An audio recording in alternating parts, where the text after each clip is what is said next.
Hello everyone, welcome to update by Aniket YouTube channel. दोस्तों, आज हम Central Bank of India sub staff की vacancy के ऊपर बात करेंगे।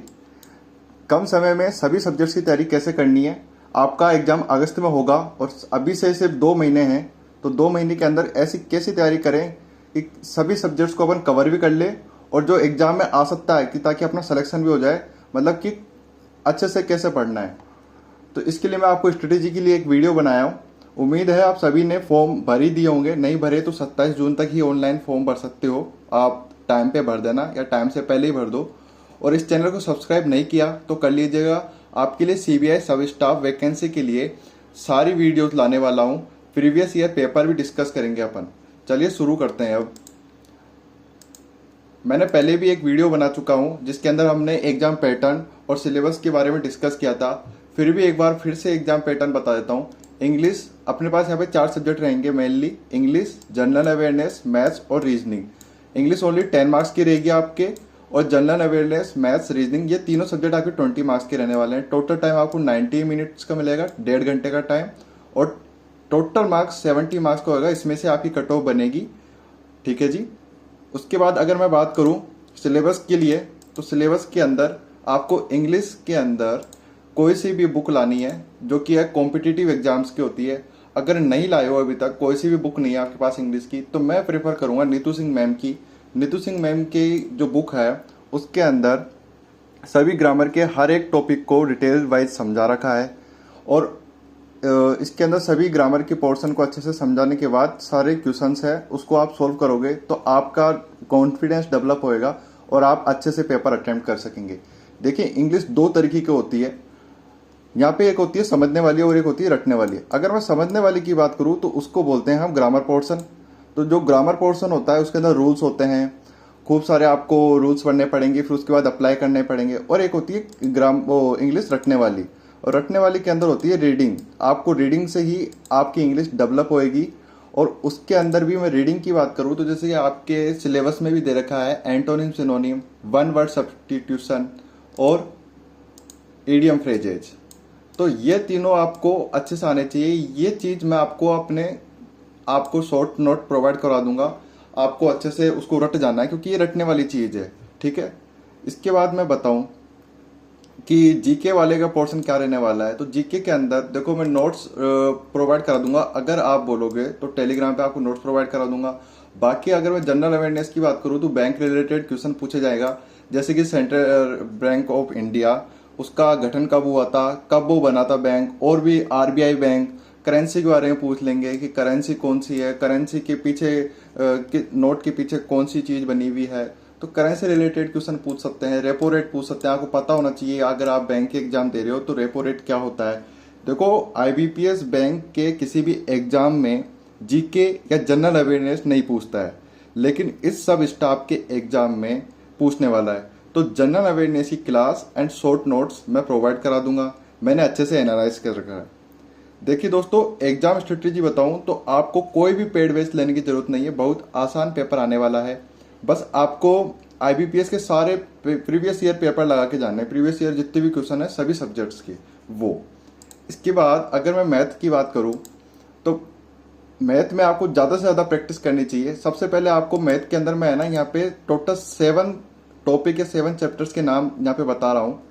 देखो, सबसे पहले आपको परसेंटेज कर जाना है अच्छे से, क्योंकि अगर परसेंटेज हो गया ना ये परसेंटेज, तो ये बाकी सारे के सारे इजी हो जाएंगे आपके लिए। क्यों? क्योंकि ये परसेंटेज टॉपिक इन्हीं टॉपिक के अंदर आने वाला है। अब बात करूँ simple interest, compound interest, CI SI, profit loss, ratio proportion, average और ज्योमेट्री, ये टॉपिक ऐसे हैं, मैंने अच्छे से एनालाइज करके बता रहा हूँ आपको चीज। ये 7 टॉपिक को अच्छे से कवर करना है। इस तरह से तैयार करो कि यहाँ से कैसा भी क्वेश्चन आ जाए कर लोगे आप। मैथ में ये 7 टॉपिक्स आपके मार्क्स बढ़वाने के काम करेंगे, क्योंकि सबसे ज्यादा यहीं से क्वेश्चन पूछे जाते हैं आपके। ठीक है जी। 3 सब्जेक्ट हो गए। अब आता है अपने पास चौथा सब्जेक्ट और लास्ट सब्जेक्ट रीजनिंग। अभी आप रीजनिंग के बारे में मेरी बात सुनो। रीजनिंग एक ऐसा सब्जेक्ट है जो आपके मार्क्स बढ़वाने के साथ साथ सबसे ज्यादा हेल्प करने वाला है। क्यों? क्योंकि रीजनिंग को ज्यादा पढ़ने की जरूरत भी नहीं है। आप सिर्फ रीजनिंग के डायरेक्ट क्वेश्चन लगाना। देखो, ये वाला क्वेश्चन देखो आप पहले, सबसे पहले, फिर आपको समझाऊंगा मैं अच्छे से। इसके अंदर लिख रखा है कि ये वाली जो आकृति है इसमें अधिकतम वर्गों की संख्या क्या है। तो आप एक बार स्क्रीन रोको और मुझे आंसर बताओ कमेंट सेक्शन में। अगर नहीं आता तो मैं बताऊंगा अभी थोड़ी देर में। देखो अब बताता हूं मैं आपको। इसको या तो आप गिनने बैठोगे कि ये 1 2 3 4 5 6 7 8 9, फिर ये 9 क्वेश्चन आप लगा दोगे, या फिर ज़्यादा से ज़्यादा आप इस वाले पूरे वाले को भी गिन लोगे तो आप 10 वाला लगा दोगे। लेकिन मैं बता रहा हूँ ये दोनों क्वेश्चन ही, दोनों आंसर ही रॉन्ग हो जाएंगे। क्यों रॉन्ग हो जाएंगे? क्योंकि आपने पढ़ा ही नहीं ढंग से। इसको करने का ट्रिक ये है कि जितने भी यहाँ पे रोज एंड कॉलम्स है उसकी मार्किंग करो। सबसे पहले 1 2, ये 2, ये 3, इसी तरीके से यहाँ पे 1 2, ये 2 और ये 3। ठीक है, अब इन दोनों की मल्टीप्लाई करो तो क्या आएगा 1, यहाँ लिख रहा हूँ मैं। इन दोनों की मल्टीप्लाई करो तो क्या आएगा 2 2 जा 4, और इन दोनों की मल्टीप्लाई करेंगे तो 3 3 जा 9। अब इन तीनों को जोड़ दो। जब इन तीनों को जोड़ दोगे तो आपके पास आ जाएगा 9 4 13 और 1 15, सॉरी 9 4 13 और 1 14, 14। तो 14 आंसर आ जाएगा आपके पास। ये वाला आंसर राइट है। ठीक है, तो इस तरह से आपको ट्रिक भी याद रहनी चाहिए। देखो आंसर इज सी। मैं थोड़े दिनों बाद रीजनिंग के टॉप 100 क्वेश्चंस की एक वीडियो बनाऊंगा। ध्यान से सुनना, टॉप 100 क्वेश्चन।